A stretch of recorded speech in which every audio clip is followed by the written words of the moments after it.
You're no longer scared of the clowns. And guess what? You made a friend memeing. But now you don't know how to meme together. Well, this is the video for you as we are going to be covering 5 team memes on Arena. Let's start with the most difficult way to meme in a team. Well, the first way that you could meme in a team is by means of both doing a meme and then just being in each other's presence. For example, you could both TC drop or both wall your opponent in. This will make it quite difficult because if one of you fails, then the whole meme collapses as the other opponent will obviously help their ally. Therefore, we're only going to consider the double wall him in a honorable mention. Yes, a meme, but not really as much as a team meme as it is a double individual meme. Still fun though. We're mostly going to be focusing on team memes that complement one another's strategy choices. For example, the Dravidian Men at Arm Cuman Ram Rush. The goal of this strategy is to get Cuman Rams out as one individual and Dravidian Men at Arms as the other. You then absolutely decimate your opponent's base by means of Rams and Men at Arms. Instead of Men at Arms, you could also go for a fast archer build. I would recommend Ethiopians as they have the most beneficial archers in Feudal Age, and that's when you're going to be attacking. Although this would most likely kill one opponent completely, it won't kill the other opponent. And if you're up against somebody stubborn, like Chicken Dave from the 15-hour Nom video, you know that you're going to have to go up to Castle Age yourself. You can have a relatively good eco behind this and reach Castle Age later. Pro tip, once you're done finishing off the first person, hide your Rams. Hide your kids, cause they be everybody out here. You don't need to come and confess. They're looking for you. Don't let them find you. Don't let them find you. Riggedy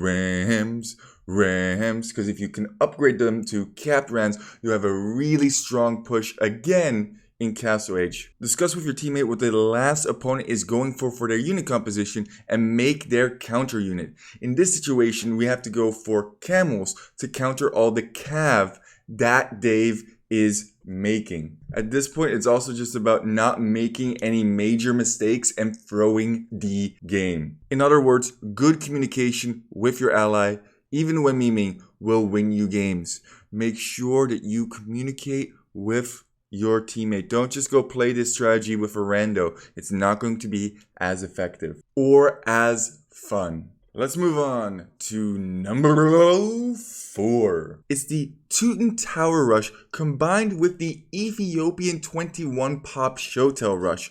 This one is super effective as you can use the tower rushing players here to get into your opponent's base, get yourself a nice spot for your castle to drop, and then pump out continuous Shotels. For bonus, the Teuton player can actually drop farms for the Ethiopian player, thus giving them a beautiful farm sling and the ability to keep producing Shotels as well. It's a little micro intensive on the farming, but it is so worth it and so powerful. Once you get out like 20 to 30 Shotels, they shrek absolutely everything. Oh, you got knights? That's cool. I got royal heirs, -2 damage from mounted units. There's almost nothing that Shotels can't do. Your Teuton ally at this point will start to reboom, get a strong economy, potentially castle drop, or go for some Teuton knight shenanigans with siege towers or whatever they feel like at this point. You just gotta finish off the last guy. Petard's also potentially useful to get yourself in, but once those Shotels get in, ooh, game over. If you like the idea of Teuton farm slinging because Teutons get a 40% discount on their farms, try this one out for size. Pick Poles, Chinese, and Teutons. The Teutons constructs the farms for the Poles.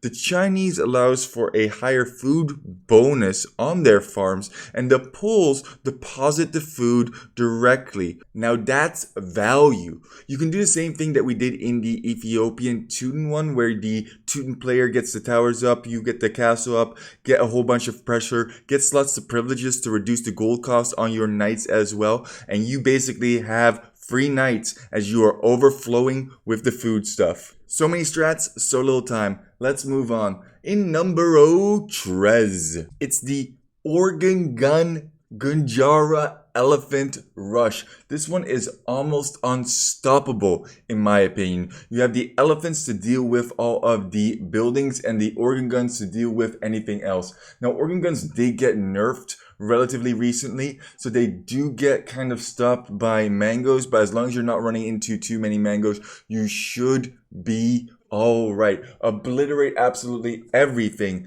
in your path. Don't play with your brother because he will let your elephants die to knights and focus other things that he shouldn't be focusing. Not salty at all. He's triggered. He's straight up triggered. Let's close this one out and move on to the next Mimi Team strat. If you do like the content, please consider subscribing. We do have a subscriber goal of 4,000 by the end of this year. It really pushes me to keep making this highly edited content that takes a long period of time to make for you guys. So thank you so much. God, heartstrings, goobity gog. Oh, let's move on to the next one. It's another elephant strat. Oh God, they're about to break in on my base, but it's fine, as we are already into the opponent's base by means of a Khmer Chop. That's right, number 2, Khmer Chop. What is a Khmer Chop, may you ask? Well, Khmer Chop is a 26 pop fast castle with Khmer constructing a castle offensively and creating a elephant. Your ally is going to go fast castle, double stable. Knights, produce as many knights as possible. Works great if your ally is not really a memer and kind of a meta boy, because fast castle knights is something that most people are familiar with. And the Khmer player actually just booms after they make that initial elephant. Keep getting value out of that elephant, chopping your way into enemy bases, hopefully slowly growing your economic lead. I like to follow this one up with arbs, but you could also go hand cannoneers, as they don't require as many technologies. The only downside on going hand cannoneers is that they cost food, and you probably want to sling your access food after getting all of the arbalest upgrades to your allies so that they can get up to imp, potentially go paladin. I talked to some of my higher elo friends and they think this is not even a meme, it's just a good strategy. It's a lot of switching the focus from one enemy base to another enemy base, getting you to your ultimate composition, and absolutely shrekking in the late game. Shout out to Apathy of AOE2 for playing this one with me. Go check him out. And in number 1, it's obviously quad Cumans. Why quad Cumans, may you ask? Because Cumans get the unique tech in Imperial Age called Cuman Mercenaries, where team members each receive 5 free kip checks per castle. So think of this, if each team member researches Cuman Mercenaries, you get 5 free kip checks per castle times 4, so 20 free kip checks per castle. What could possibly beat that?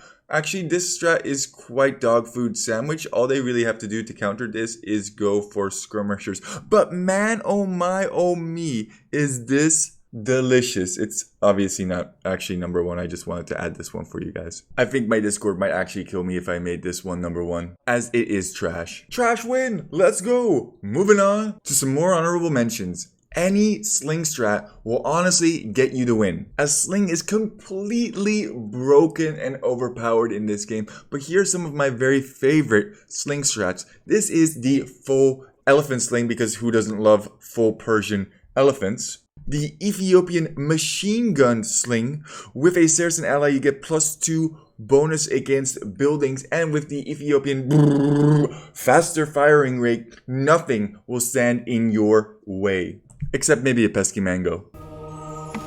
Oh, is right. Another really fun sling strat is the salty Kabab. Turks gather 20% more gold, and what is great to spend gold on? Well, missionaries. Spanish missionaries to be exact. Convert absolutely everything from your opponent, get redemption, get sanctity, get all the good jazz. Drop a castle, who cares? You are king with all of that gold in your Spanish pocket.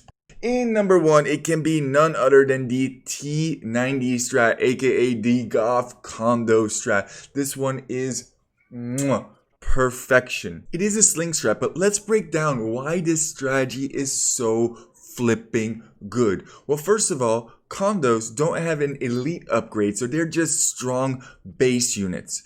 Goths get 35% cheaper infantry in Imperial Age. In addition, they get +3 bonus against buildings in Imperial Age. Also, they get faster producing barracks as their team bonus, and I guess the 10 extra pop isn't going to hurt when you have 210 condos knocking at the opponent's door. To give you a little bit of perspective, both opponents here are 1800 elo, and we are just absolutely shrekking blue right now. It can be messed up, however, and you are on somewhat of a timer, so I want to give you some key tips to make your Goth condo rush successful. It is key in this strategy to keep your Italian ally alive, as he is going to be your eco for the rest of this game. Only start getting infantry upgrades as well as the speed upgrade from the barracks, don't forget, when you're going up to Imperial Age, not before. You don't want to slow down your imp time at all. You're also going to want to construct a whole bunch of barracks on your way up to Imperial Age so that you can just start cranking out tons and tons of condos. Make preemptive housing because you will get housed. That's how fast these units produce. Perfusion is a total trap. Make sure that you get conscription rather than perfusion. Perfusion is simply put too expensive. Trebs to get in, and if you can't get in with trebs, don't feel embarrassed to add some petards to break through those wallers. I'd rather have you add petards than add eco at home. Send it. Full flippin' send it. Always. I'm going to give myself a pat on the back for that one. I feel like I covered all of the key points which makes a Goth condo strat successful. Oh, Italians, stay in feudal. Unless the game goes super long, then go castle. And with that, don't let your memes just be dreams. Keep walking, keep enjoying Age of Empires, meme it up with a teammate. I hope you enjoyed this. If I missed anything, please let me know and I can do another video to follow this one up.